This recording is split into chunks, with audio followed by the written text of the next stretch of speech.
En 7 minutes de blackout, Dar et Salam espaçés d'une ville connectée à un cœur numérique soudain arrêté. Les écrans noirs, les bureaux de vote en flammes à Kimara et Obongo et un trafic en ligne effondré de 90% ont transformé une simple panne technique en soupçon de silence organisé. Alors, que signifie pour ceux qui regardent l'Afrique qu'Ibrahim Traoré parle de dignité pendant qu'un pouvoir teste l'interrupteur du réseau? Et si, derrière cette coupure brève mais totale, se dessinait le véritable stress test de la respiration démocratique du continent? Dans les heures qui ont suivi la coupure, une promesse implicite est apparue. Comprendre ce qui s'est réellement passé à Dar es Salaam permet de saisir bien plus qu'un incident technique isolé. Le bénéfice central pour le lecteur est clair. Reader clair. Comprendre comment une panne de 7 minutes peut révéler la vulnérabilité structurelle d'un État. Car derrière les justifications officielles, câbles sous-marins, panne de routage, encombrement du trafic, se cachait une tension plus lourde, la capacité d'un pouvoir à modeler le silence selon ses besoins. Et si cette rupture soudaine de 90% du trafic numérique fut spectaculaire, l'enjeu le plus profond résidait dans la manière dont elle redéfinissait la confiance, la participation et le droit à l'information pour des millions de citoyens. C'est justement cette mécanique de fragilité et la façon dont une jeunesse improvisa des réseaux hors ligne pendant que les rédactions restaient figées, que cette enquête va dérouler. Un détail glissé dans les données ouvre déjà une faille d'attention. La synchronisation parfaite de la coupure sur 6 provinces n'a rien d'un hasard. La première anomalie apparaît dans les données, un effondrement simultané de 90% du trafic, parfaitement aligné sur 6 provinces à la même seconde. La seconde surgit dans les témoignages. 7 minutes de silence numérique ont suffi pour transformer une capitale réputée stable en terrain d'incertitude civique. Ces deux signaux combinés dessinent une rupture nette. La coupure n'a pas suivi la logique d'un accident, mais la précision d'une opération. Les ingénieurs des fournisseurs, relisant leurs journaux internes, ont noté un basculement presque chorégraphié, comme si chaque région avait reçu le même ordre au même instant. Ce n'était plus la Tanzanie faisant face à un problème technique, mais un État entrant dans une zone d'ombre contrôlée. Autour de cette fracture, le décor s'est formé rapidement. À Kimara, puis à Obongo, les bureaux de vote ont pris feu dans la pénombre numérique, tandis que les rédactions, privées de connexion, se retrouvaient incapables de publier les premiers signaux d'alerte. Les journalistes décrivirent plus tard une sensation de claustrophobie informationnelle. L'information existait mais ne pouvait plus circuler. Sur le campus de l'université de Dar es Salaam, les étudiants se sont organisés en quelques dizaines de minutes. Radio bricolée, imprimantes clandestines, petits réseaux maillés reliant bâtiments et dortoirs. Une économie parallèle de communication est née là où Internet s'était effondré. L'étincelle symbolique fut la phrase d'Aïcha, 22 ans. La phrase S'ils font taire le net, nous parlerons dans la rue. Elle devint un mot-code, un protocole de respiration. Depuis Ouagadougou, Ibrahim Traoré observait la scène. Pour lui, ce n'était pas un simple incident tanzanien, mais un avertissement continental. Lorsqu'un pouvoir coupe le réseau, il coupe un contrat tacite avec sa population. Et dans cet espace suspendu, un autre phénomène émerge. La mémoire collective se réorganise, cherchant où se loge la vérité quand les câbles se taisent. Dans les heures suivant la coupure, deux trajectoires humaines ont révélé ce que les chiffres ne montre pas. La première est celle d'Aïcha, 22 ans, qui se trouvait devant la bibliothèque lorsque son téléphone a figé. Elle a tenté un rafraîchissement, puis un second, avant de comprendre que l'absence de signal n'était pas un accident. En quelques minutes, elle a rejoint un groupe d'étudiants improvisant un réseau maillé entre les dortoirs.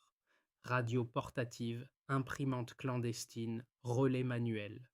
Son rôle devint celui d'une messagère, non par militantisme, mais par nécessité. La seconde trajectoire est celle de Joël, chauffeur de taxi de Kimara. Lorsque les flammes ont commencé à monter depuis les bureaux de vote, il a utilisé son klaxon comme signal d'alerte pour guider les passants hors des rues obstruées. Sans réseau, ses passagers dépendaient de sa mémoire des ruelles et de ses relais verbaux avec d'autres chauffeurs. Dans un silence forcé, ce sont les circuits informels qui ont remplacé les applications et les cartes numériques. Ces microcas montrent comment une panne abstraite est devenue un terrain d'improvisation civique. Depuis Ouagadougou, Ibrahim Traoré suivait ces images éparses, des fragments qui, mis côte à côte, révélaient une dynamique essentielle. Là où le pouvoir voulait suspendre la parole, la société a inventé d'autres chemins pour circuler. Et cette inventivité précoce expose un point central souvent oublié dans les analyses institutionnelles. Un réseau peut tomber, mais pas un peuple organisé. Avant la coupure, Dar et Salam respiraient selon un rythme familier. Notifications constantes, circulation dense, campus animé. Après 23h17, tout bascula. Les immeubles s'assombrirent d'un coup, les écrans se figèrent et une inquiétude diffuse remplaça le bruit numérique habituel. Ce passage brusque du normal au vide traçait le premier jalon d'une séquence qui allait s'étirer toute la nuit. Le déclenchement survint alors.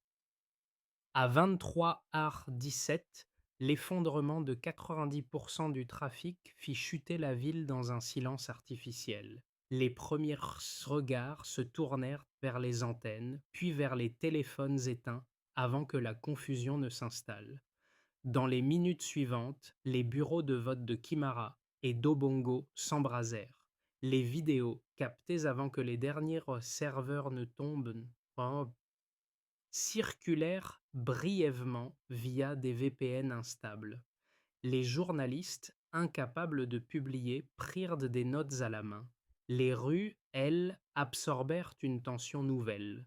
Une ville sans voix mais pas sans regard. La montée en tension se fit sentir. Vers 1h, les premiers témoignages visuels, bien que fragmentés, révélèrent une chorégraphie inquiétante. Soldats en déplacement rapide, urnes renversées, couloirs de fumée montant vers la côte. L'absence de réseau transformait chaque rumeur en certitude potentielle. À mesure que les serveurs tentaient de redémarrer, ils retombaient presque aussitôt, comme si une main invisible appuyait encore sur l'interrupteur. Dans les cafés, les gens chuchotaient ce que personne ne pouvait vérifier. À l'université, les étudiants montaient des barricades de fortune et connectaient les premiers nœuds de leur réseau maillé. Les klaxons des taxis, utilisés comme signaux codés, ponctuaient les rues désertes. Le point culminant apparut. À midi, la télévision nationale diffusa de la musique patriotique à la place des journaux. Les rédactions recevaient des visites discrètes de militaires en civil vérifiant badges et carnets de notes. Sur l'avenue Morogoro, Aïcha apparut avec un mégaphone tremblant mais une voix ferme. Les taxis klaxonnaient en cadence, accompagnant une foule compacte mais pacifique avançant sous la pluie et le gaz lacrymogène. Les vidéos enregistrées dans la foule circulèrent à fente brièvement, puis s'éteignirent de nouveau. Le contraste entre la narration officielle, panne technique, et la réalité visible, flammes, sirènes, barricades, devint impossible à masquer. Les répercussions émergèrent. À 15h, les derniers relais VPN tombèrent. Les serveurs étrangers recevaient encore quelques flux sporadiques, preuve d'une tentative d'étouffement total. Au palais, la panique transperçait les discussions. Situation incontrôlable, disait la première ligne d'un rapport interne. Un ministre évoquait une ingérence extérieure, un autre une attaque médiatique. À 20h, les chars roulèrent lentement sur le bitume. Les habitants se calfeutrèrent, les rideaux se fermèrent et le pays entra dans sa nuit la plus longue. À Ouagadougou, Ibrahim Traoré suivait les flux résiduels sur un écran fissuré. Pour lui, Le fil narratif était limpide. Ce qui semblait une panne courte devenait une démonstration de fragilité institutionnelle. La séquence d'une ville en silence racontait bien plus qu'une coupure. Elle révélait une histoire d'équilibre brisé. Le point de départ est clair. Avant la panne, la Tanzanie affichait 58% de connectivité nationale, un niveau considéré stable pour l'Afrique de l'Est. Cette valeur servait de référence, un socle mesurable. 24 heures plus tard, le trafic numérique avait chuté de 90%, montrant la transition d'un écosystème fonctionnel vers une quasi-asphyxie civique. Cette baisse vertigineuse n'était pas seulement un phénomène technique. Elle signalait la possibilité d'une intervention coordonnée, pensée, pour réduire simultanément plusieurs circuits essentiels du pays. La différence entre l'avant et l'après était si brutale qu'elle dépassait la simple logique de dysfonctionnement. Pour commencer, un premier chiffre apparaît: 58% de connectivité formée d'un équilibre général dans lequel citoyens, entreprises et institutions coexistaient. Ce niveau maintenait une relative fluidité des échanges. Lorsqu'il s'effondra, les activités quotidiennes furent stoppées net. Les transactions commerciales ralentirent, les communications institutionnelles furent interrompues et les chaînes de distribution locales sentirent les premières secousses du blackout. Ce pourcentage initial semblait modeste dans une perspective mondiale, mais il constituait la charpente numérique du pays. Ensuite, un second chiffre vient éclairer la situation. 90% du trafic disparu révélait un phénomène d'une ampleur rarement observée. Ce delta illustre la profondeur du choc subi, car une telle chute, synchronisée sur 6 provinces, ne pouvait pas être attribuée au hasard. Les relevés de NetBlocks, croisés avec ceux des fournisseurs, montraient une rupture nette, presque symétrique. Les ingénieurs interrogés comprirent que cette configuration ressemblait davantage à une orchestration qu'à une panne, d'autant que les serveurs tentèrent de plusieurs redémarrages avant d'être désactivés à nouveau. Enfin, un troisième chiffre complète le tableau. Chaque minute de blackout équivalait à près de 2 millions de dollars de pertes économiques. Cette estimation résume l'impact direct sur les échanges. Les entreprises locales virent leurs opérations figées, les plateformes de commerce paralysées, les transferts financiers retardés ou annulés. Mais derrière ce choc économique, un autre impact, moins comptabilisable, devint central: la perte de confiance envers le système, visible dans les discussions qui émergèrent dès le retour du réseau. Dans ce climat fragile, une surprise est venue de l'intérieur même de l'appareil technique. Certains ingénieurs, soumis à des directives de stabilisation immédiate, sauvegardèrent discrètement les journaux de connexion. Ces archives, devenues preuve indirecte d'un silence fabriqué, furent partagées sous le manteau. Leur existence même indiquait que le blackout dépassait le simple cadre d'un incident. Il constituait un acte de gouvernance. À Ouagadougou, Ibrahim Traoré observa cette fracture numérique comme un signal stratégique. Pour lui, la rupture statistique était le symptôme d'un malaise plus profond: le décalage entre gouvernance et génération. Et derrière les chiffres, ce décalage dessinait déjà les contours de la décennie à venir. Le premier argument, défendu par plusieurs membres du gouvernement tanzanien, se présentait comme une logique de protection. Selon eux, mieux valait une coupure de 7 minutes qu'un chaos durable. Cette thèse reposait sur une idée simple: contrôler la rumeur pour préserver l'ordre. La souveraineté numérique, affirmait-on, exige parfois des gestes fermes, même s'ils paraissent disproportionnés. Pour ces responsables, la coupure n'était pas une répression, mais un amortisseur de tension. En d'autres termes, un sacrifice temporaire pour éviter une déstabilisation prolongée. Le second argument venait directement de la rue. Les étudiants, chauffeurs, vendeurs de marché et journalistes défendaient une autre logique: Le silence n'est pas la paix. À leurs yeux, une coupure de réseau n'apaisait rien. Elle étouffait les interactions essentielles qui permettent à une société de se comprendre et de se réguler. Les jeunes rappelaient que participation ne signifie pas insurrection et que priver un peuple d'accès à l'information revient à suspendre sa capacité à respirer politiquement. Pour eux, la stabilité réelle ne peut exister sans confiance, et la confiance ne naît pas de l'opacité. Pour trancher entre ces deux visions, il faut revenir aux faits établis dans les données et les témoignages. Les redémarrages avortés des serveurs, synchronisés sur 6 provinces, démontrent une action centralisée plutôt qu'une panne spontanée. Les visites discrètes dans les rédactions, le remplacement des journaux par de la musique patriotique et les injonctions floues envoyées aux télécoms montrent une cohérence d'intention: réduire le volume de la parole publique. Le calme invoqué par le pouvoir reposait davantage sur la maîtrise des flux que sur la gestion du risque. Depuis Ouagadougou, Ibrahim Traoré regardait ces contradictions sans les simplifier. Selon lui, un État n'est véritablement fort que s'il écoute. Réduire une crise à un réglage technique revient à ignorer la dynamique sociale qu'elle déclenche. Le stillman de cette situation est donc clair. L'ordre et la liberté ne s'opposent pas, mais se déséquilibrent dès que la peur s'invite dans l'équation.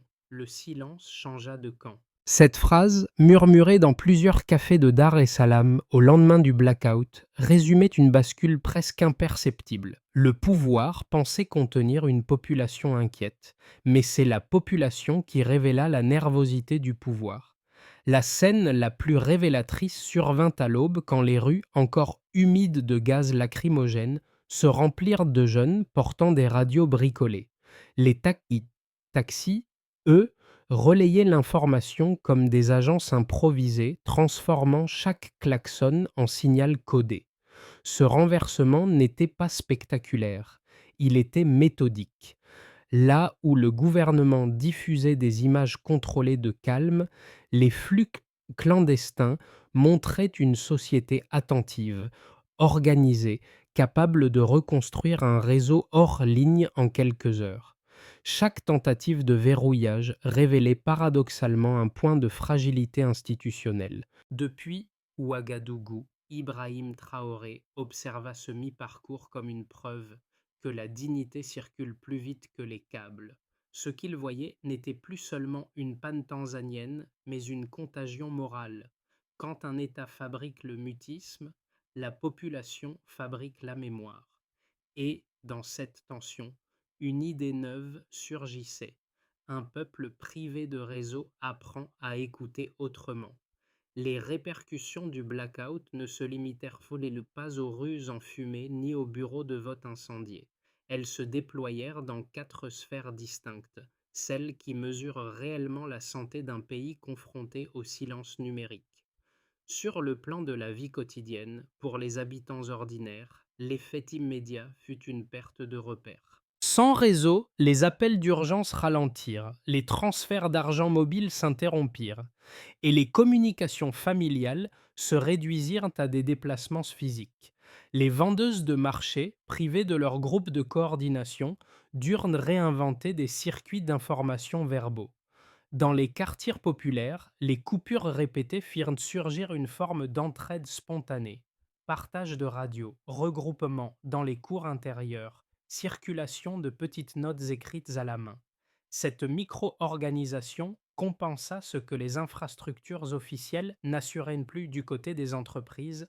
Les entreprises subirent un choc brutal. Les plateformes d'e-commerce furent paralysées, les paiements retardés, les livraisons réorganisées dans l'urgence. Une partie du secteur logistique perdit une journée complète de repérage, et les distributeurs de biens essentiels furent dans les contraints d'improviser des itinéraires manuels. Les PME, particulièrement vulnérables, rapportèrent des pertes que les cumulées dues à la suspension des outils de facturation et de coordination. Même après le retour du réseau, plusieurs patrons notèrent une hésitation durable des clients révélant que la confiance numérique est aussi fragile qu'un serveur instable. Au niveau de l'administration elle-même fut déstabilisée. Les communications internes furent ralenties, les chaînes hiérarchiques fragmentées, et certaines instructions opérationnelles se perdirent dans la nuit du 23 art 17. Les forces de sécurité, dépourvues de transmission fluide, déployèrent des unités de manière plus visible, comme pour compenser l'opacité du réseau. Le gouvernement publia des communiqués rassurants, mais les données de NetBlocks et surtout la synchronisation de ces provinces contredisaient la version officielle. Ce décalage public nourrit une suspicion difficile à dissiper. À l'échelle régionale, à l'échelle régionale, la coupure fut interprétée comme un signal politique. Les États voisins surveillèrent avec prudence l'évolution des tensions, craignant une contagion de défiance. Les observateurs africains parlèrent d'un laboratoire du silence, où se jouait une bataille entre contrôle et légitimité. Plusieurs organisations civiles du continent relayèrent les témoignages tanzaniens via des VPN éphémères, transformant un événement local en symptôme continental. L'image internationale de la Tanzanie se fissura. Un pays longtemps réputé stable apparaissait soudain vulnérable à ses propres mécanismes d'autorité. Au centre de ces répercussions, un fil commun se dessina. La déconnexion n'avait pas seulement interrompu la technologie, mais la confiance. Depuis Ouagadougou, Ibrahim Traoré y vit une fracture révélatrice. Ce n'était pas la panne qui choquait, mais la manière dont un État choisit de la gérer. Dans ce sens, les conséquences les plus durables n'étaient pas économiques, mais civiques. Un peuple confronté au silence apprend à mesurer le prix de la parole.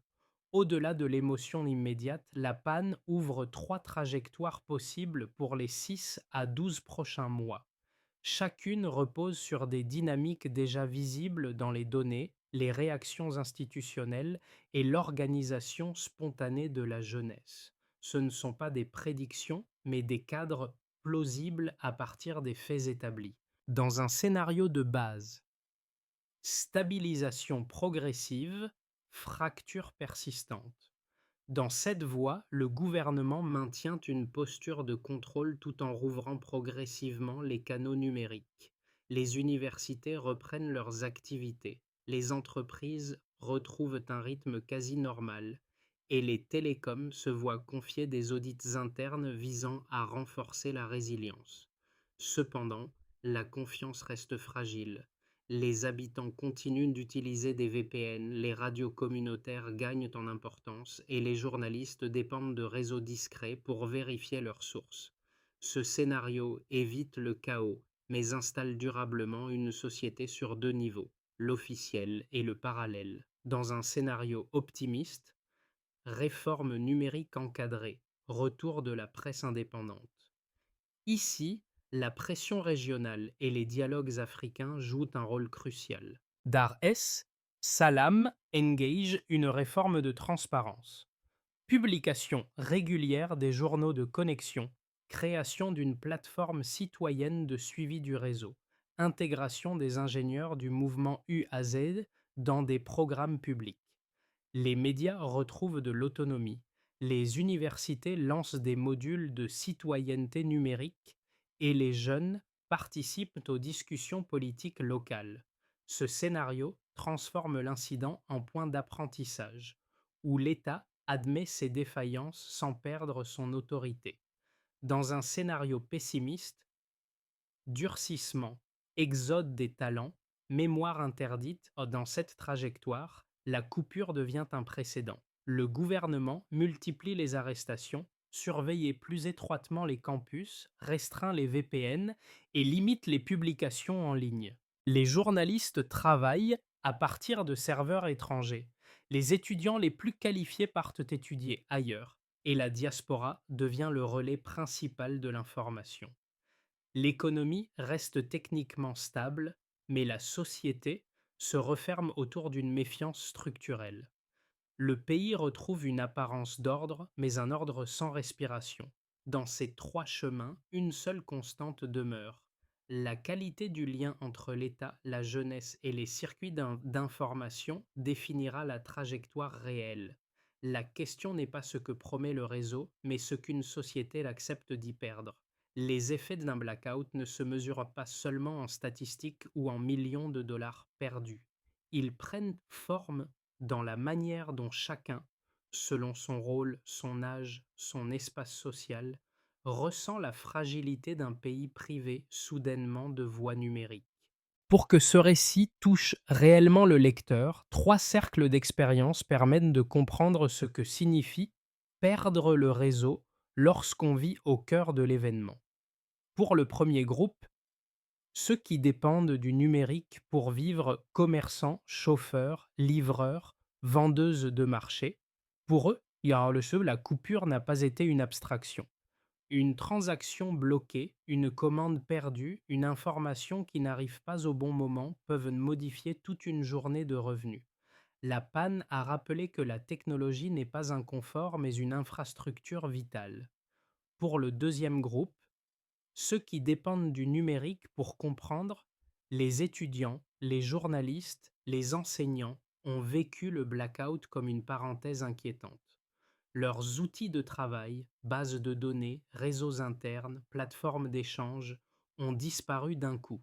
Beaucoup décrivent une sensation de vertige, devoir informer sans pouvoir vérifier, devoir étudier sans pouvoir accéder aux sources, devoir enseigner sans support. Le silence technique est devenu un silence intellectuel. Pour le troisième groupe, ceux qui dépendent du numérique pour se sentir reliés.